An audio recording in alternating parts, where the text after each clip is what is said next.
Welcome, wherever you are.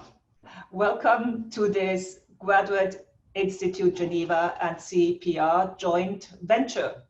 This is our new seminar series, which we have started as of last week. This is our second seminar that we are conducting today, and it's a wonderful cast of authors. In fact, one of the beauties of this setting is that we can actually have all three co-authors with us on the seminar. Harald Uhlig will be presenting, and the other two co-authors will be assisting with answering all the difficult questions. So we have Dirk Kruger, Harald Uhlig, and Tanjun Ji on our seminar. Hello to our panel. It is also notable that none of them, that includes myself, are actually at this stage in Geneva or in London. We are somewhere in the US and somewhere in Asia. In fact, two of us are in Singapore right now. So this is the new world that we are living in. It's not a world that we chose to live in. We have to probably, stress, but there are some advantages. Namely, this is one of them. We can now hold academic seminars, which are truly global and open for everybody. So, without further ado, let me hand the floor to Harald Uhlig, and he will start his presentation of his paper. Harald, the floor is yours. You can share. Oops. Yeah, thank you, Beatrice. Thank you very much for the invitation, for the opportunity to present this paper here. I mean, that's really wonderful. And as you mentioned, the paper is joint work with Dirk Kruger and Taoyun Shi, who are here.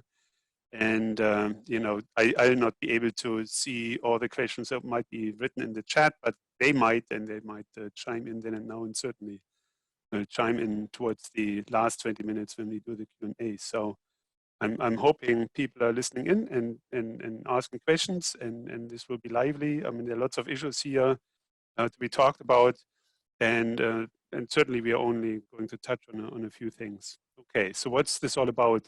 Well, in many countries, we are now starting the reopening debate. Some countries have reopened. Germany pretty much has reopened. Some countries, in fact, never really have closed, like Sweden. Now, the approach most countries otherwise has been, for governments to step in and tell people what to do. Don't stay at home, stay away from work, do this, do that, and essentially take people by the hands and guide them. But as economists, we always like to emphasize incentives. We always like to say, well, people have their own motives for doing things. So that's what we wanted to understand in this paper. We wanted to understand how much people will do on their own without the government taken by the hands. There's infection risk out there. People are susceptible. They may want to stay away from activities that make them, have a higher risk of getting infected. So that's what we're after. It's clear that the externalities, right? We understand these matters, right? So if I get infected, I might not take into account that this raises the risk of other people getting infected. But still, there's already it's not as mechanical as these epidemiological models suggest. If I understand that I get infected, I'll take action. And this is something that economists, I think, are relatively good at understanding. So that's what we seek to do here in this paper. And our starting point is a paper by Eichenbaum, Ribello, and Trabant, who've already emphasized this using a neoclassical growth model, simple neoclassical growth model, just to make the point essentially, and combine that with an SIR model, the infamous epidemiological susceptible infected recovered model. And already in their model, it's the case that people hold back on consumption because they fear this infection risk. Now, in their model, people can get infected when they work, also by interacting socially, but also when they consume. So for today, I just want to focus on the idea that people can get infected when people consume jointly. So when you go to a restaurant and somebody who's infected goes to a restaurant, then you risk getting infected. And so that's what you're thinking about. And as that restaurant example already shows, there are alternatives, right? You could go to a restaurant, but you can also consume at home. And you could go shopping, at a local store, or you can order things by Amazon. So there are lots of cases where where you have choices in consumption, and some of these consumption choices, have higher risk of infection, others have lower risk of infection. So that's what we wish to emphasize here, that the heterogeneous consumption sectors have different infection risk, and that's the new portion compared to Eichenbaum, Ribella, and Trabant. So susceptible agents make conscious decisions. They shift consumption, presumably then towards the low infection sectors. And that's what we want to emphasize. Now, this is going to be a stylized model. I shall freely admit there are going to be two key parameters I'm going to talk about that we pretty much pick from thin air. One we have some literature maybe to guide us, but the other one we just at this point had to make up. So take the quantitative results with the appropriate grain of salt. So when I say now that the output decline and infection rates are reduced by 80% compared to the homogeneous sector economy, that's a result of these parametric choices. And if the parameters are different, then obviously these numbers are different. The social planner, who knows as much as the agents do in the model, could stop the epidemic immediately. That may not be so interesting, but it just gives you a sense for the degree of externalities. We just want to understand how close do we get to the social planner solution. All right, let me get into the model then. There are really, two slides on the model. The one is the macro part, the economics, and the other one is the SIR part, or the epidemiology. So for the macro part, this is the slide. There's a continuum of agent. They differ in their status. They can be susceptible, so that means they still can get infected. They can be infected already, or they can be recovered. They can also be dead, but the dead people don't make any choices anymore. So typically we just focus on those three here. And agents have a utility function. They discount, maybe I should write down expectation there, because your status might change over time. So it's really it's an expectation over this utility here. So J in this utility function, it's not really the name of the agent rather than your status. And you discount utility in the future. Utility is, as in Eichenbaum, Ribella, and Trabant, law consumption minus theta times quadratic, and quadratic is utility in labor. Now the difference here to Eichenbaum, Ribella, Trabant is that we assume that consumption is the CS aggregator of consumption across various sectors. I probably should have put boundaries here. We assume that there's a unit interval of consumption goods. I apologize for that. So there's unit interval of consumption varieties. In the end, actually, only typically look at two sectors here. But this offers sufficient flexibility to consider all kinds of things. Now, the utility function, one has to be a little careful, because people, when they think about their choices, one has to say, okay, how bad is it being dead? So we normalize the utility of dead agents to be 0. And then people calculate essentially this difference between being alive and being dead, and to judge the infection risk and the drawbacks of being infected. Production and labor markets are competitive, linear, and frictionless. 1 unit of labor can produce 8 units of any good. This is very Panglossian. I mean, and it's important to emphasize this. So, this model, is going to tell a somewhat hopeful story in the sense of allowing this shift between sectors that's going to take place, as you're going to see. And it's going to be smooth and easy. And obviously, it's probably not that smooth and easy in real life, but, you've got to start somewhere. The budget constraint for the agent, A is essentially the wage here is just simply that the integral over the consumption goods has to be equal to what you earn from working. Markets clear. Okay, so that's the macro model. Now let me go to the SIR model. So the SIR model, I always have that on my T-shirt here. So that's the susceptible, infected, recovered, or dead people. And there are fractions of the original population, ST, IT, and RT. Imagine that infection is transmitted while consuming autonomously. So there are overall contagion parameters, pi-S and pi-A, that are going to be somewhat different than from the standard SIR model. And moreover, the consumption goods differ in their relative contagiousness in this phi k function here. We normalize so that phi k integrates to 1 across these sectors. That's just in order to be able to compare this, across specifications for VK without changing the overall degree of infectionness. So this is really the key equation here. This is, if you like, the change to the standard SIR model. This is the probability for susceptible agents S to become infected. The susceptible agent chooses his consumption, so that's here. So that's a choice that a susceptible agent might make. Here we've indicated this now with S rather than J, the name of the agent, because it's really about the choice there. And you choose these the consumption pattern across these different varieties K at dates T, taking as given, what the infected agents consume. So the infected agents are there, they're out there consuming. They may go to restaurants, they may go to parks, they may go to movie theaters and all the rest of it. And the susceptible agent knows their consumption patterns and therefore chooses his or her own consumption pattern to take care of that. Now, if they choose consumption in a sector where the infected people are and fee is high, right, that has a high impact on the overall probability of becoming infected.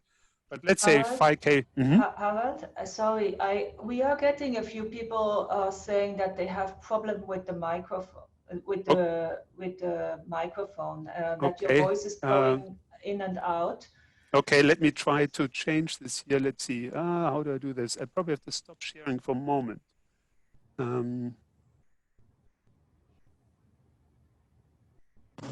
Okay, is this better? So this is a difference. I mean, the sound is different now, but I hope this is this better sound?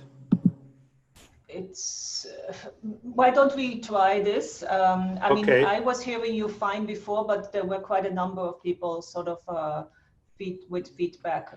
Let's see if somebody's saying yes, better. So, okay, so yes, let's hope try this way. Okay, let's hope that this works. But thanks for the intervention.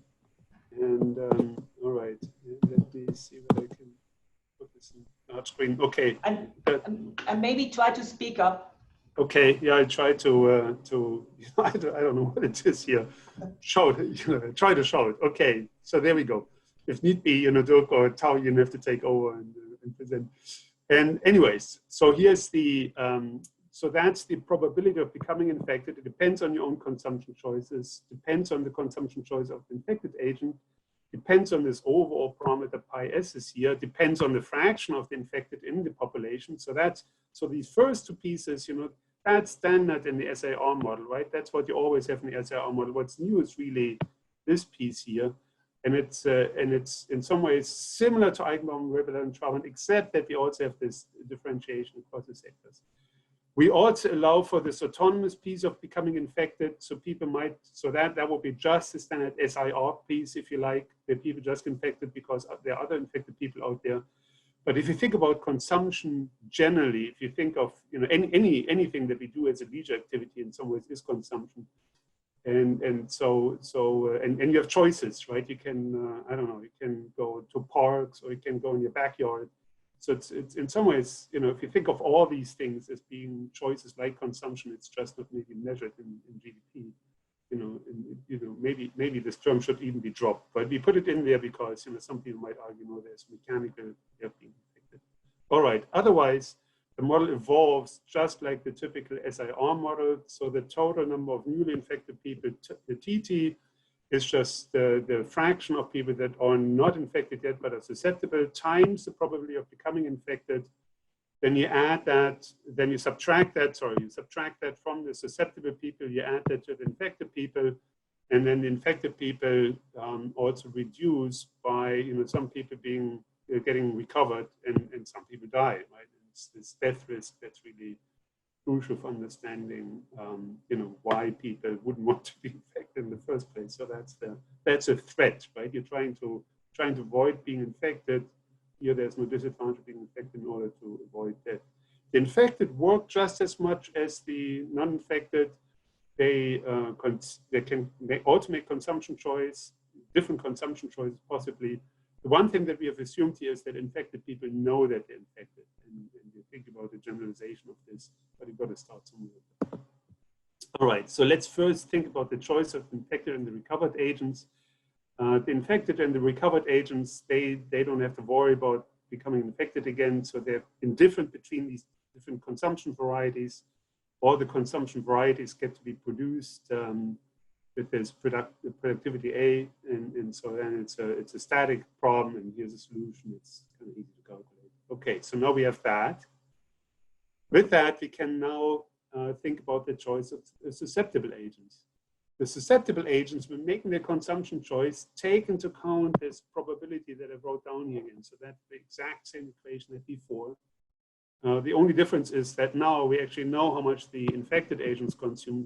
They consume A over square root theta in each of these sectors. And that's what the susceptible agents take into account when choosing their consumption. So they will solve the following Bellman equation, right? They look at their current utility function here, but they also realize that their choice will have an impact on these transition probabilities to the two states tomorrow, right? With probably 1 minus torti, you're still going to be susceptible, but with probably torti, you're going to be infected. And once you're infected, there's a risk of dying. So being infected is not as good as being just susceptible, and that's what you take into account.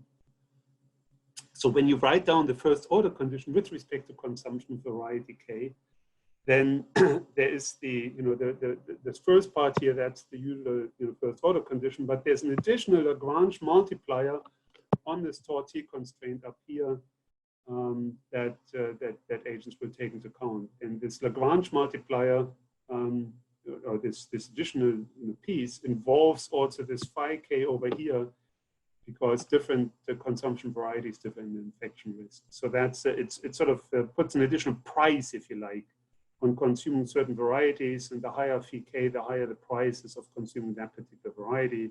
So therefore, people will hold back on consuming that variety. All right, then you close the model, you calculate equilibrium, that's it, and then you derive some results. So let me take you to two theoretical results first. Just to understand the two limiting cases here.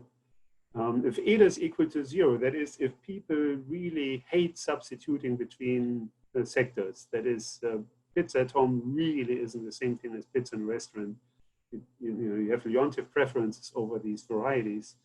Then there's no way that you can substitute out away from these infectious varieties, and then you're back to really the homogeneous world. So suppose that eta is equal to 0, consumption aggregation is Leontief. In that case, the multi-sector economy is equivalent to the homogeneous sector economy. You're back to the Cristiano Eichenbaum better world, if you like. And now equation 6 becomes what they had. It's still different, right? So it's, I mean, they also emphasize this consumption externality here in the model, but it's but that's what the model becomes now. All right. Now on the other extreme, if eta is equal to infinity, so if there's perfect substitution, then we get particularly low infection. In that case, the susceptible agents, they will cram in into the sector where the infection risk is the lowest. So they look at the case where all the varieties where phi K is particularly low, right? Phi 0, I should have mentioned this, phi is an increasing function. So if you look at the consumption varieties K here, you're thinking of phi as an increasing function, maybe something like this, could be a step function. So in any case, the case where phi K is equal to phi 0, these are the consumption varieties that are the lowest. Here in this picture, there would only be one consumption variety. We could also imagine a step function like this here, maybe, and then it would be, then these varieties here would be the low infection varieties. So they all go there. They all only consume these varieties, and then the infection dynamics is governed by the infection risk of that lowest variety. So that's a phi 0 that comes in here. That result was of some importance to us because we weren't sure whether the sizes of the sectors would matter, and it turns out here that the sizes of the sectors don't matter.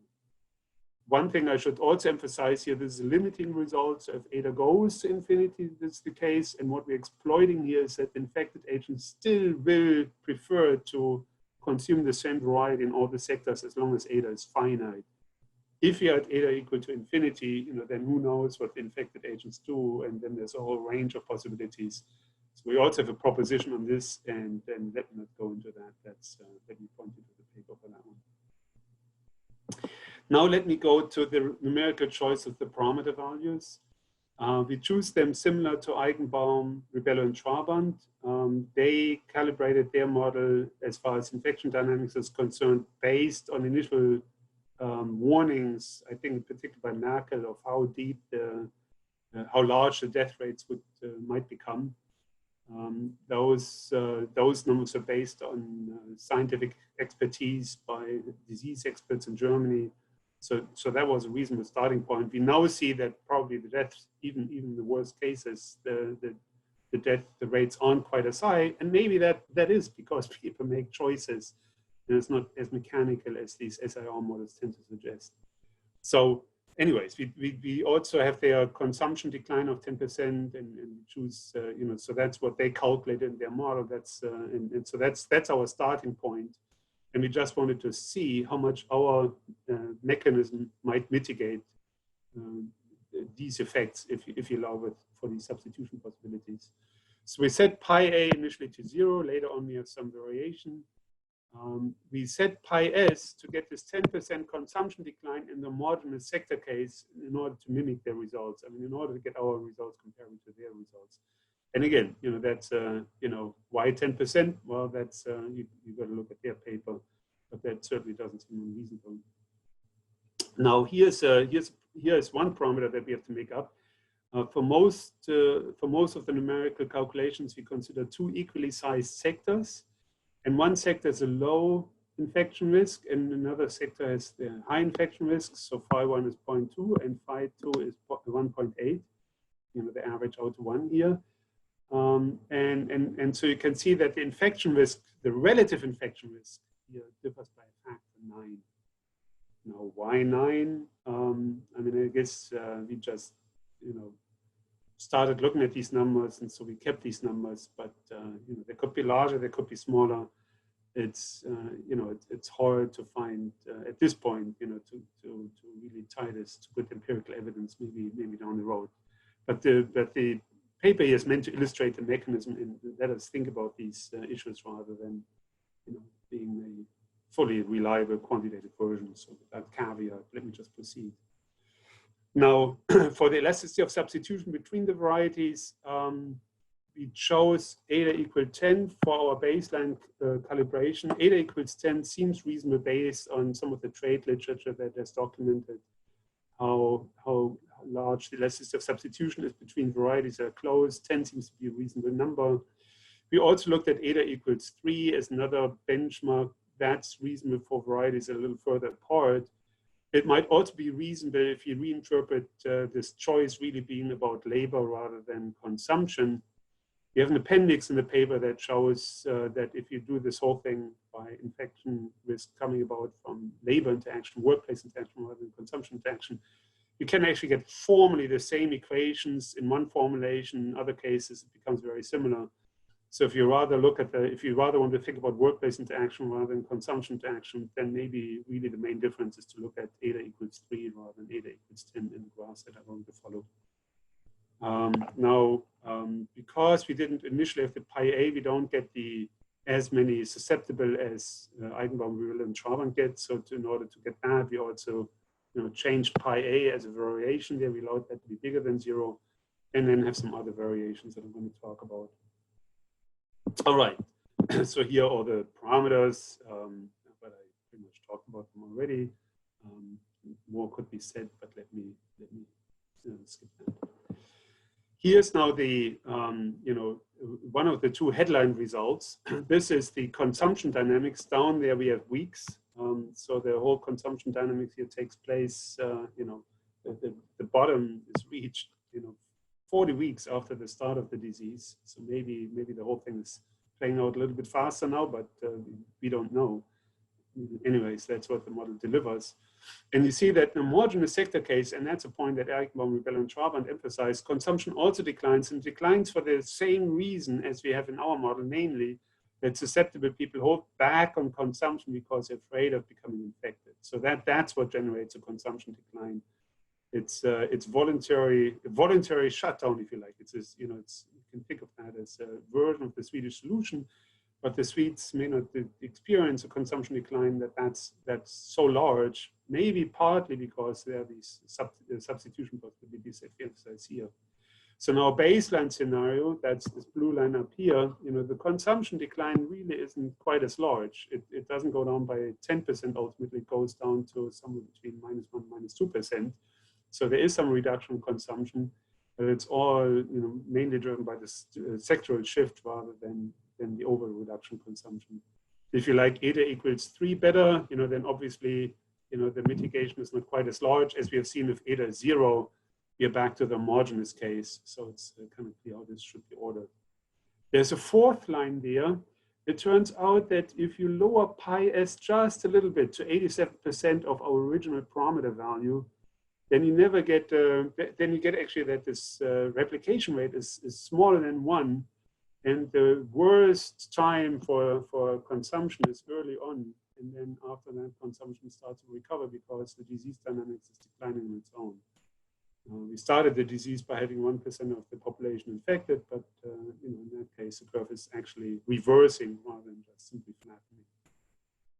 So that's one headline result. The other one is about, here the consumption declines for the various phi1s, right? So I mentioned that that's a parameter that we just picked. Obviously, phi1 is equal to 1, right? Then we're back to the margin sector case. But already at phi equals 0.5, I think that's this curve here. You already get a considerable mitigation. Our baseline result is this one down up here, and obviously you could get even less, less of consumption decline if you make phi1 even smaller. So that's a picture where you can take a pick and pick your favorite value for phi1. Now here's the other headline result, and that's the fraction of the population that's diseased relative, in the left panel relative to the marginal sector case. So this should be probably marginal, I should say. I keep on forgetting changing this.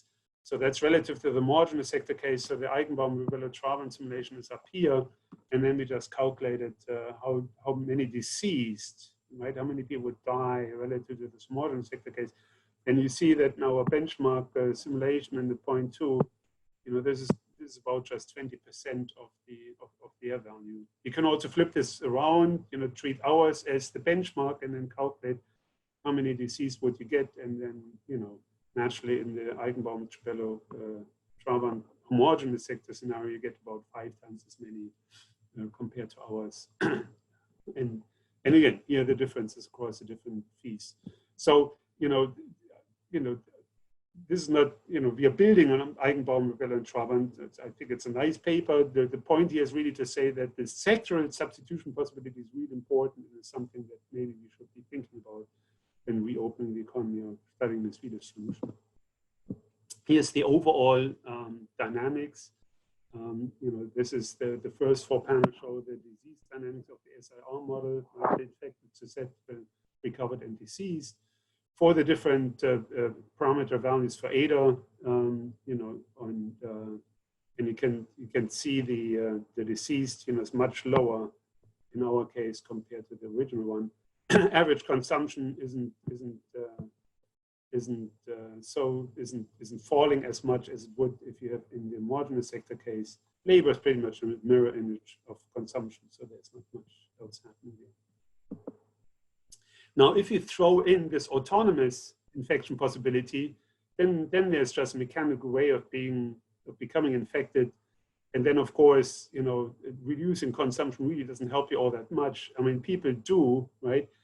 But actually, they reduce consumption even more than the other case. So that's maybe interesting, but that's entirely driven by the fact that now we have a much larger fraction of the population that gets infected. So even though reducing consumption doesn't help you that much, because there are so many infected people out there, you really try to avoid them. Of course, in that case, we do get that the number of susceptible people in the marginal sector case is now half of the population. So half of the population eventually gets infected, half of the population doesn't. With our consumption choices, that gets mitigated some. But that's just to say, if the SIR dynamics just happens on its own without these choices, things don't look quite as pretty, obviously. And and the same is true for the deceased here, right? So if you compare the deceased of pi a bigger equal to 0 with the pi bigger than 0, right? Then now you're getting a decline of the deaths to about somewhere between 40 and 50% rather than the 20% that I advertised before for the baseline scenario. And once again, with eta equals 3, all these things are mitigated further. Now, when you vary eta, in particular, as you go to the limit case where eta is equal to infinity, then the disease dynamics, pretty much stops on its own, simply because now, the possibility of substituting into this low infection sector is so good that that the number of infected just decline, right? You get a reversal of the curve, and that's so it shows, right, that potentially the substitution possibilities have the power to stop this disease dynamics all on its own. If people are willing to substitute, this much. I mean, you still get a fraction, you still get some deceased, right? I mean, it's tragic as it is, but it's much lower than without these possibilities. This is the result in detail again for the case where pi s is lowered some. So pi s was the overall infection risk probability in the infection parameter in this infection probability equation that I showed initially. So we lowered to 87% of our benchmark calibration. Now you see that we don't, we actually get a reversing of the curve, right? Starting with 1% of the 0.1% of the initial population being infected, and it's just going down, and that's all there is to it.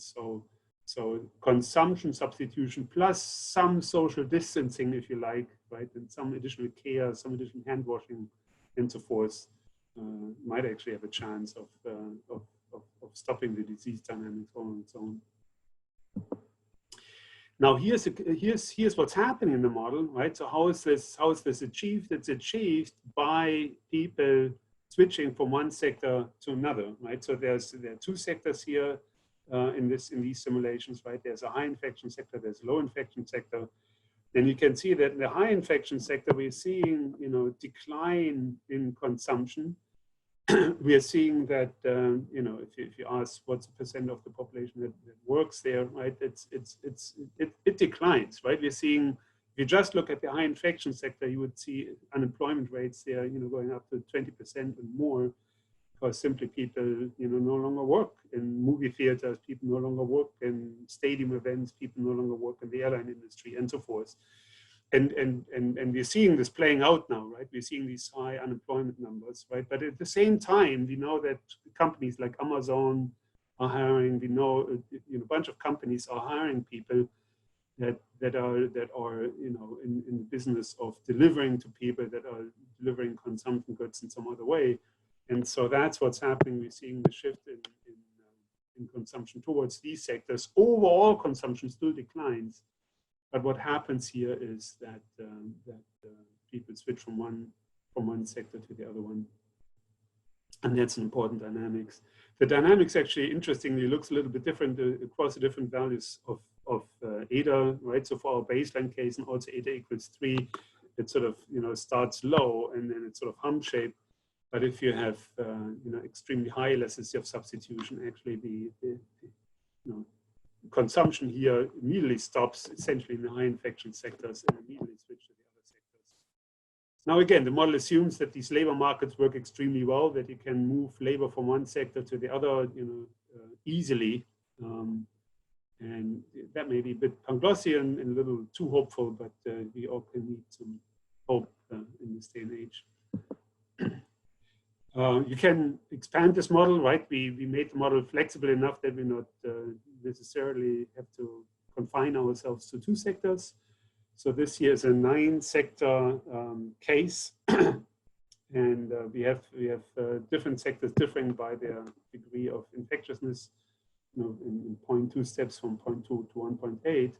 And again, you're seeing the sectoral shifts. You're seeing the hump-shaped dynamics that I emphasize that's happening for eta equals 10, also eta equals to 3. And you're seeing once again that the high infection risk sectors, consumption there declines, employment there declines, whereas employment rises in the low infection sector, consumption rises in the low infection sectors. What's interesting also to me about this picture is that you're seeing a bit of a nonlinearity. People just cut their consumption in high infection risk sectors, and they don't care that much whether it's 1.8, 1.5, 1.4. I wonder whether that should be 1.6 here actually, but never mind. We'll have a look at this. But basically the difference between the lines is pretty much it's just declining. Whereas clearly right here, this difference here is much larger than the difference to the next sector. So people really like the low infection risk sectors and try to pile in there. This is all limited by the elasticity of substitution. You still have to consume all these varieties. Now we have seen evidence of this. I could show you also some other pictures that have been published in the various newspapers, but since we haven't done any empirical analysis, newspaper has to be fine. So this was a picture that the New York Times published about a month ago, where they looked at what happened just before the first before California issued its stay-at-home orders, and you already see. I mean, it's maybe some people might say it's a little bit of fantasy, but you're seeing that you're seeing this increase in groceries, so cooking at home, whereas you saw this decline in travel and shopping, happening already before, policymakers intervened and told people what to do. So this sectoral shift is happening.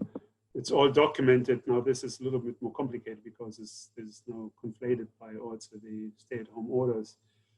But you see the sectoral shift if you look sector by sector, right? Airlines, of course, consumption has declined a lot, right? Airlines, movie theaters, those are things where you see huge decline in consumption activity. Whereas for online growth, as we saw a huge uptake, food delivery saw a huge uptake, alcohol also. So I mean, you can judge yourself whether that's a good thing or a bad thing.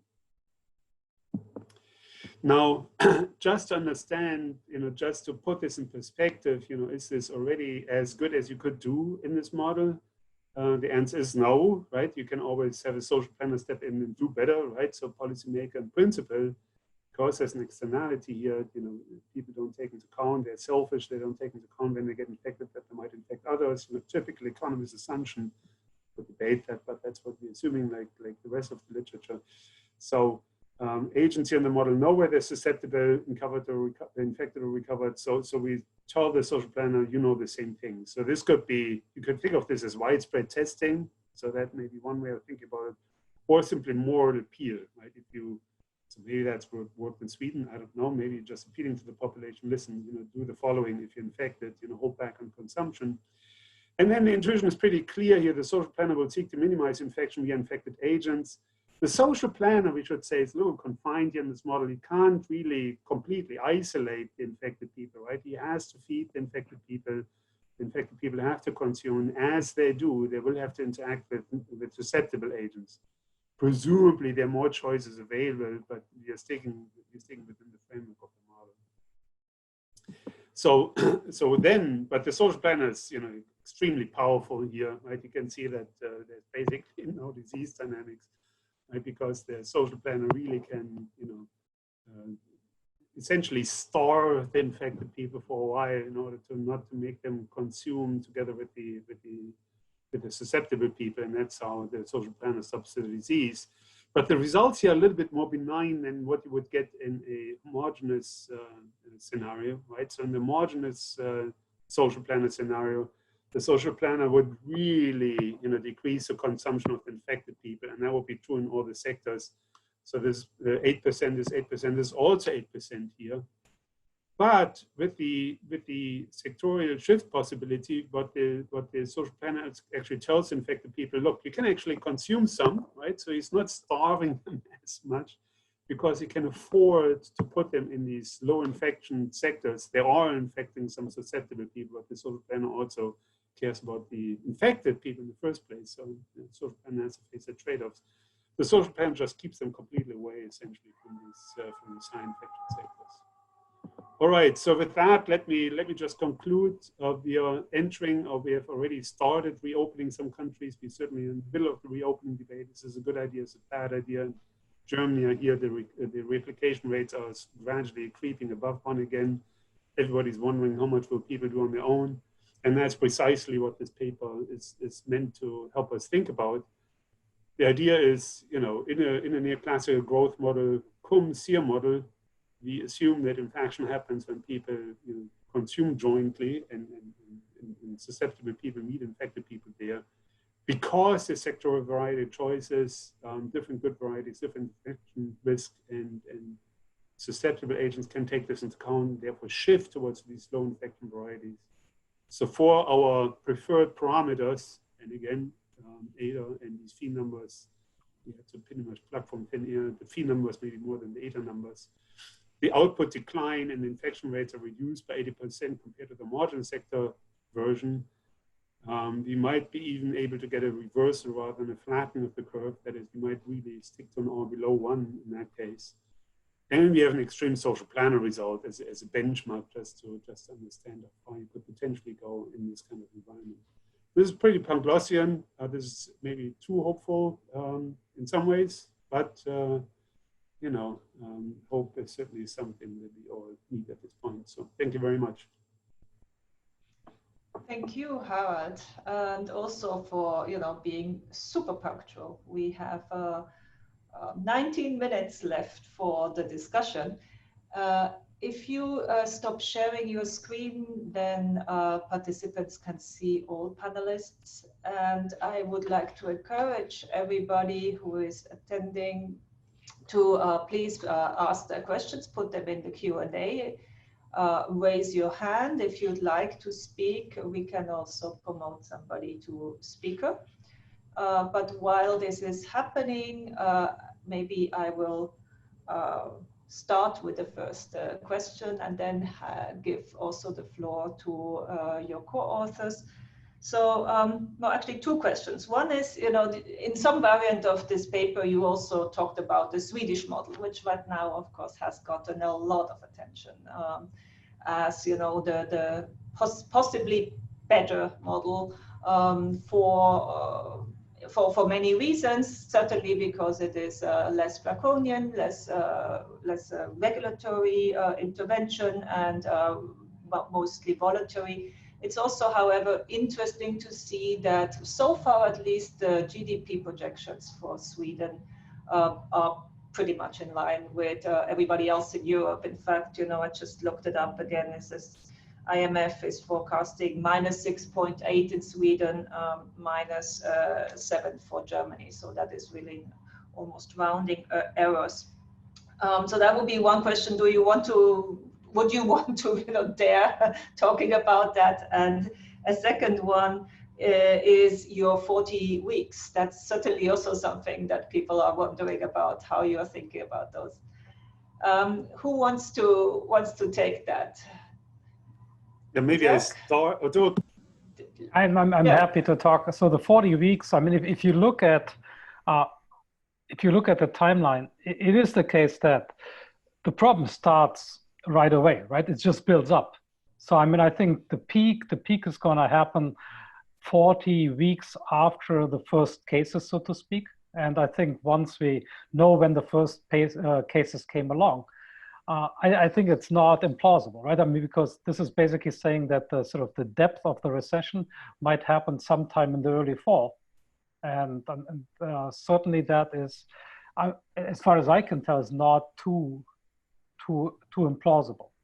Now, with respect to the Swedish solution, I think one thing that is true here is that the only thing we are saying is clearly you can do a lockdown, and a lockdown would have the effect that you would stop more people from dying.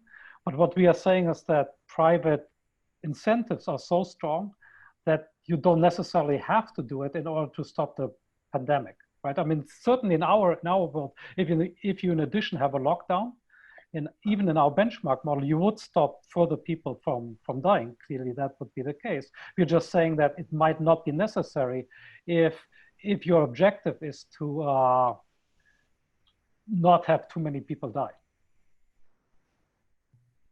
Yeah. Also, I mean, it's good to see these numbers, right? I mean, I agree. We advertise this a little bit as one way of maybe thinking about what's happening in Sweden. And it may well be that Sweden at the end doesn't look all that different. I mean, we'll have to see. But it's also interesting, you know, I mean, it's a big puzzle in the United States why, despite all the lockdowns, people are still getting infected and why they're still dying. So one interpretation is that the lockdowns aren't all that effective, right? People still go to work. In fact, in many cases, they have to go to work. People still do all kinds of things. Young people still party on the beach. So perhaps what's really driving the disease dynamics is really these individual choices, much more than the lockdowns. I mean, or to a large degree. I mean, that's a question. But obviously, the model leads away lots and lots of things, right? It's just sort of benchmarking relative to the modern sector case. And you know, once the dust settles, we have to analyze the numbers a little bit more, whether the effects that we document have been strong in Sweden and elsewhere after the opening up. I mean, one thing we could probably do a little bit more. I mean, it is, you know, the epidemic is painful. I mean, even in our world, the epidemic is painful. First of all, there's more people dying, but also, you know, people substitute away from these highly infectious activity. But as long as ADA is finite, that's painful for them, right? I mean, these are not perfect substitutable goods. So if you substitute away a nice restaurant meal with delivery at home, yeah, you reduce the probability of getting infected, but it's not as good. So in terms of the welfare consequences, it's not the case that, you know, this epidemic is just not a big deal.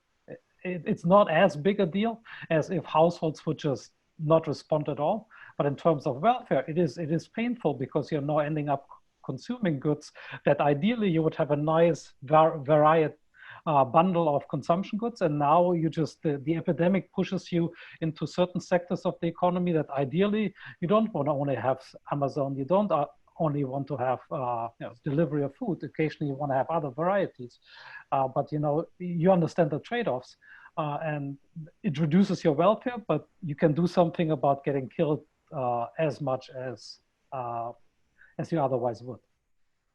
I want to add one more thing on the Swedish thing, or on this overall thing. What we stress here is also the importance of the sectoral shift. Our labor markets here work extremely well, right? So right now, everybody's looking at these high unemployment numbers. Everybody's saying, oh my God, we're losing all these jobs in movie theaters and so forth, right? Our model says what we should really be trying to do is getting these people shifted as quickly as possible into the sectors where right now people are seeking to consume, right? And I don't know in Sweden, but many countries have actually, you know, I mean, there's sort of, you want to support unemployed people, and I want to do that too, and I think that's an important social insurance. But on the other hand, we also need the labor markets to function, and to the sectoral shift to allow. So our model, in some ways, is a solution which the sectoral shift happens very quickly and very easily. And that is a key friction potentially. Plus, there's a lot of insurance. I mean, ours is sort of a happy household where the insurance is very effective within the household. So somebody has to, you know, work in other sectors or becomes unemployed. The household basically buffer this up. So I mean, maybe one message is to say you need good social insurance to make that frictionless adjustment happen and not be very painful. If there's no such social insurance, then this would be much more painful. It's not full laissez-faire. Tanjon, you also muted yourself. Were you going to? Yeah, I think a key thing in the model is that people have perfect information about the risk of the disease. So they see that so when they participate in certain activities, they know that they are going to get infected.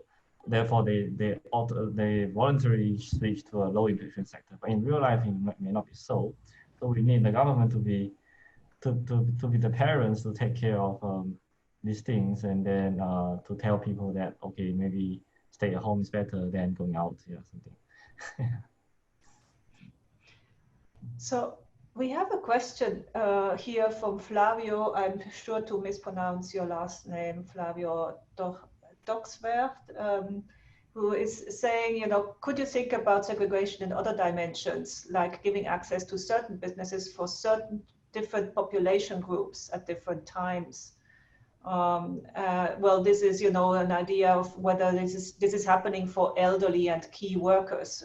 Would that also, could you translate your, oh, Dirk, you're going to answer this question live, I see. So, I mean, I think we have thought about, I mean, there's one version of the social planner problem, that gives the planner even more powerful tools.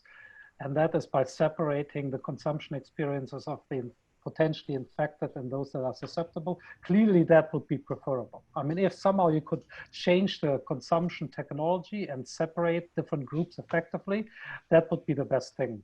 This would be the best thing to do. And if you would do that early and far-reaching, and this would be feasible, that would stop the pandemic in its locksteps. So I totally agree with this point. In fact, I mean, at some point, we have toyed with a social planner where we gave the social planner those tools, and that would be even more effective than our current social planner solution, which sort of respects the consumption technology as opposed to trying to change it. If you have some ability to change the consumption technology and separate groups effectively, that would be the best thing to do in this model, clearly. Yeah, you could have restaurants for infected people Yep. and restaurants for susceptible people, and you get an ID, you know, you get tested at the door or something, you know, and that would stop it. I think the question is a very good one. I mean, if infected people don't know whether infected or not, then maybe separation by risk groups would be a great idea. And that's, I think, what the question hinted at. We see this already in supermarkets, right? There's shopping times for elderly that are separate from other people. And it's something that we need to think a lot more about. I think it's a great question, and I hope somebody's writing that paper. I see that I took the question from Ugo. We had the same question as I had. If there are any more people in the participants, if you want to raise your hand, you have a few more minutes of opportunity. But maybe I will throw in another one, and that is, you know, your focus is a lot on the consumption side. What about the production? I mean, even the Amazon goods, you know, or the way that they are distributed, you know, they still have to be produced somehow. And in that chain, there are a lot of things that need to happen. And even in the distribution, you know, the virus could travel with it. So aren't you being, in that sense, a bit too optimistic? Yeah, maybe if I can start. So in the paper, we, you know, I mean, we started on the consumption side for some reason. On the labor side, it's a little unclear how you do the substitution. We thought of 3 different ways of formulating that. Turns out one of the formulation is formally equivalent to what we do now in the consumption case. So you can say infection risk only happens on the labor side, doesn't happen on the consumption side. It's then formally equivalent.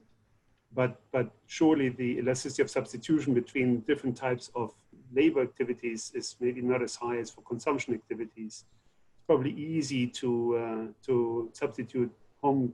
You know, we can easily substitute, right? I mean, you're sitting in different rooms here, right? So it works well for academics.